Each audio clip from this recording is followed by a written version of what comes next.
В Мирном на улицах Комсомольской и 40 лет октября установят одностороннее движение. К такому выводу пришли в мэрии города в четверг, 17 марта. С чем связано такое решение городских властей, расскажет Анна Винокурова.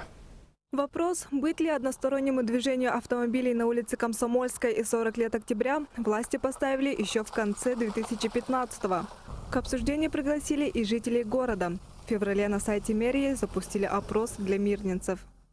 Вот сделают, тогда посмотрим. Пока не знаю, как это будет все выглядеть.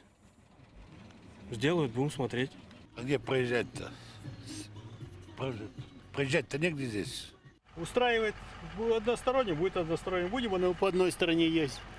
Будет двухсторонне, на двух сторонах будем ездить. Нас и так устраивает. Узкая дорога, отсутствие парковочных мест у магазинов, как результат – постоянные пробки.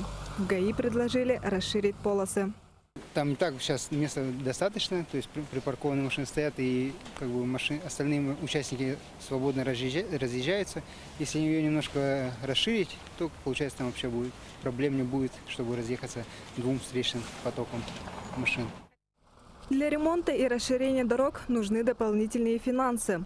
В администрации города их пока нет. Поэтому чиновники решили организовать одностороннее автомобильное движение на Комсомольской и 40 лет октября. Это должно разгрузить улицы в час пик. Машины по Комсомольской будут двигаться от улицы Амосова до шоссе Кирова, по улице 40 лет октября в обратном направлении. Вскоре на улицах дорожники начнут устанавливать соответствующие знаки. Но окончательно двухстороннее движение на этих дорогах прекратится в начале июня. Анна Винокурова, Алексей Меркулин, Илья Засухин, телеканал «Алмазный край».